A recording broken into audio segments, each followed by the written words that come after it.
Hey guys, I'm back with another video. I have exciting news and I'm so excited to share.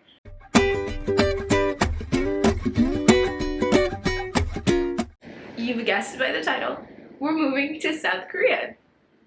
Now, this one's more for my military families out there. Obviously, anyone that's not military, obviously can stay around, but the process is going to be a little bit more different because we have a easier route towards that move.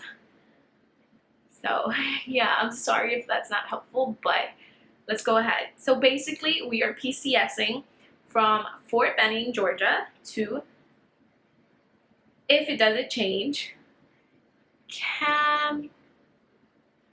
oh my god, what was it?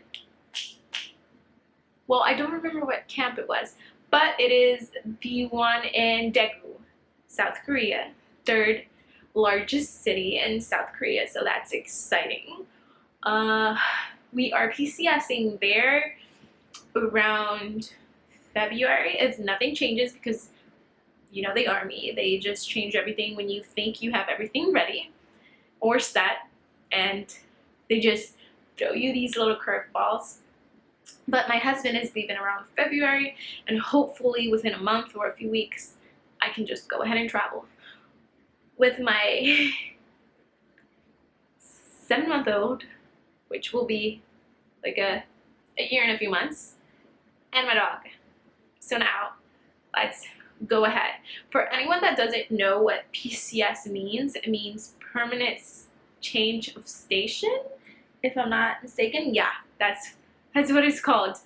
And it means you just move from one post to another post, whichever one you get or whichever one you pick. So in our example, Georgia to South Korea, Fort Benning to whatever camp it was, because I can't remember. But moving forward with this, let me tell you something. If you are preparing to move to a different country, you can only guess how hard it is. Even moving in our own country, from one house across the street is a hassle. Imagine just picking up all your stuff and moving all the way around the globe.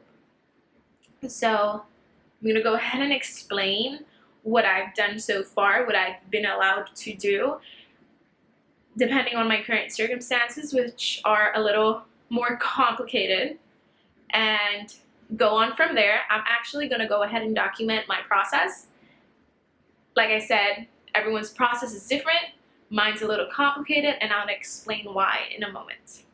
So, going on with that complication. Joke's on me, my husband is currently in Japan. He did not PCS, he just deployed just for 2 months. Keep in mind, it is not a lot, but because we only have 8 to 9 months to prepare to PCS, that is a long time.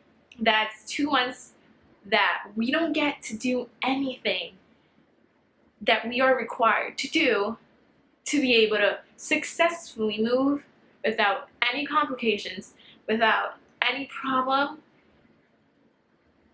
and struggles. I'm gonna go ahead and explain why we picked Korea, because we were in between 2 places. We were between Washington State, Seattle. Obviously the base is not in Seattle. It is 40 minutes away. Once again, I don't remember which base it was, the name, because there's just so many. I just can't keep up track with it. So we were between that one, and we were between South Korea, and I was really hoping Hawaii. Now, Hawaii was out of charts because it's really hard to get that particular base, because everyone just wants to move there. I mean, think about it. Tropical island. All the beaches, never cold. Friendly neighborhoods. Nice people, which is the same thing that I just said in a different way. It's just the life. But But we grew up in Puerto Rico, so we already know what it's like to live in an island. And for me, that is me life. I love island life. It is the absolute best. Now, like I said, it's very hard to pick because everyone wants it. But when he went to re-enlist, there was a slot. There was actually a slot, and he decided not to go with it because we already experienced that type of life. Now,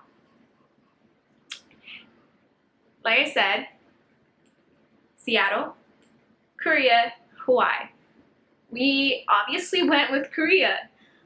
The reason why we went with Korea was because, one, it is my dream, personally my dream. It's not my husband's dream, it's my dream. Now, I know that sounds very selfish, and it can come across as selfish, but I told him multiple times that he did not have to do that. He could have just decided to retire from the army. He didn't have to re-enlist. We could have gone wherever we decided as a couple in the States because he is the one that supports us. I'm currently a stay-at-home mom, so I feel like it would have been very selfish for me of being like, hey, you're gonna pick this and this is where we're gonna go and there's no discussion. No, that's not how it works. He's the one that wakes up every day at 5 a.m. and goes to work and comes home tired and still helps me clean, wash dishes, take care of the baby, take care of the dogs.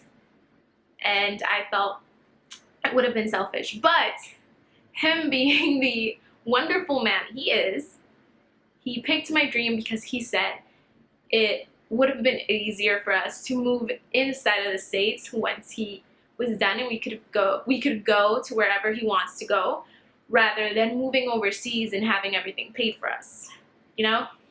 So it kind of makes sense what he was trying to do, and I am so very grateful for him.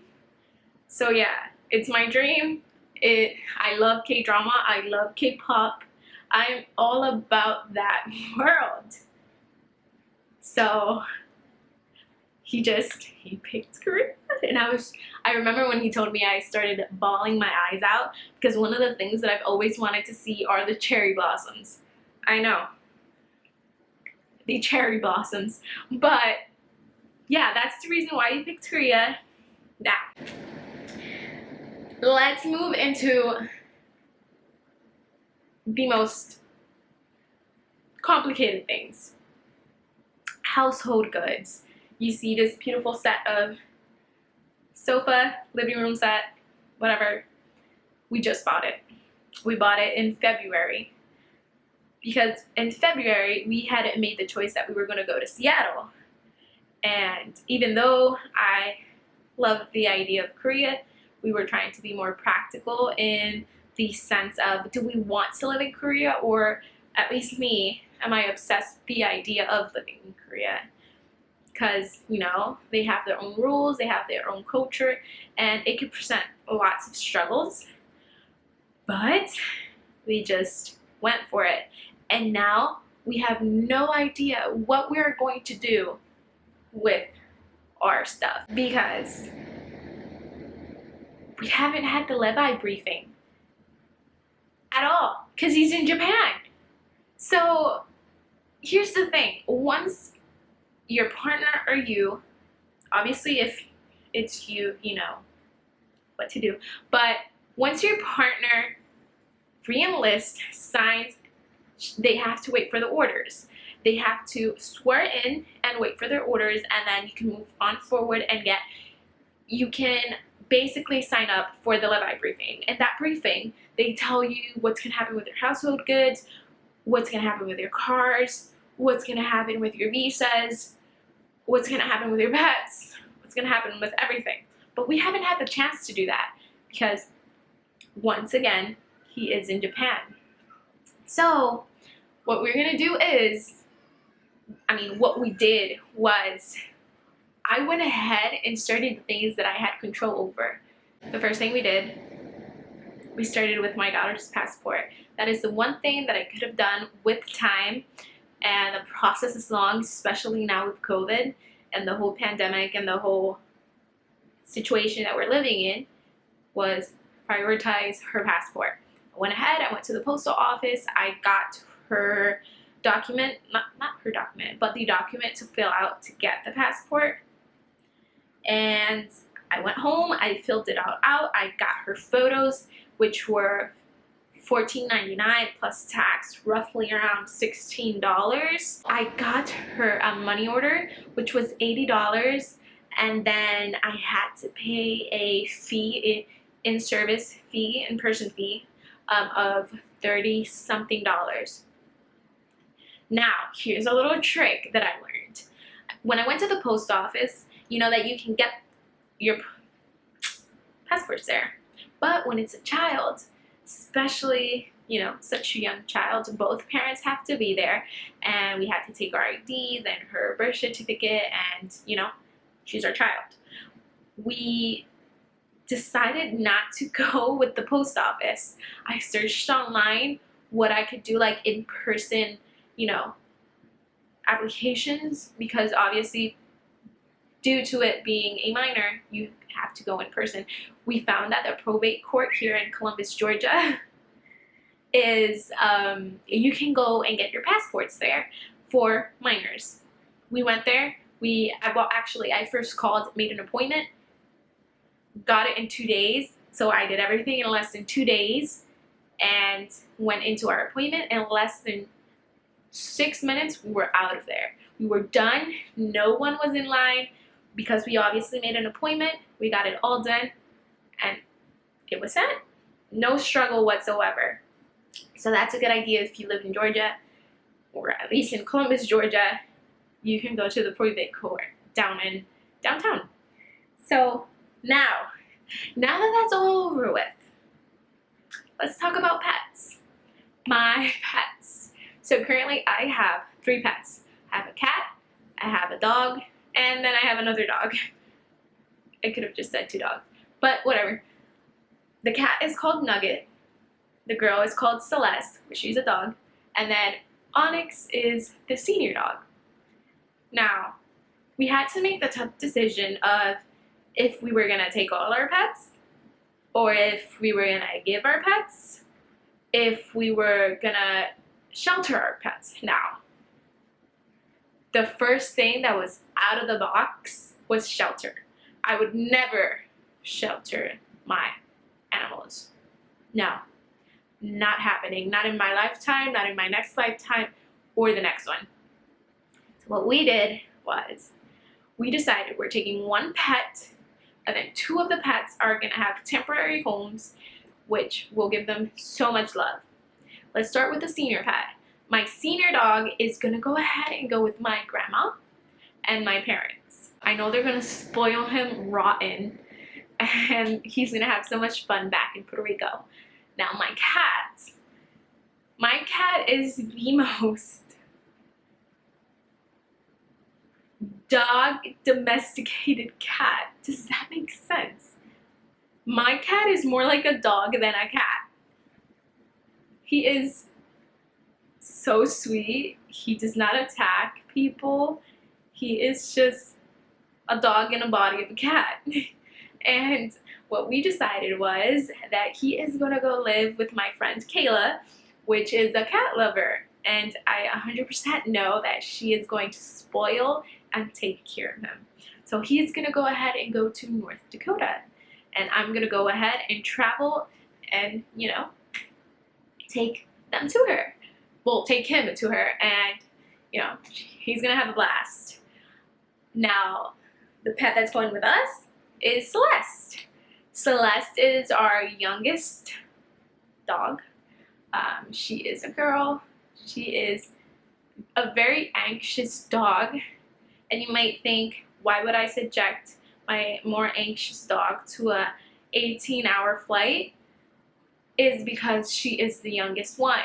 And I fully know that if she needs medication to travel, we will just get her the right medication with the doctor and she's going to be able to travel easily, stress-free, and she is also younger. I do not want to subject my senior dog to a 18-hour flight versus a 3-hour flight. That's where we stand on where they're going. Now, paper-wise, Jesus, just know that your first appointment with 3 pets is going to be expensive. I'm taking them to the vet on post, and the reason for that is they know what they have to do when your pet is being taken overseas and just domestic traveling. Now,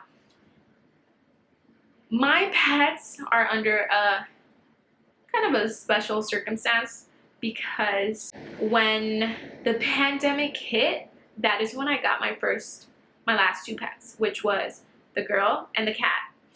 And we only got them their first shots before the pandemic hit, and then we couldn't do anything else. And apart from that, I got pregnant. So that being that, we have to start all over with their documents.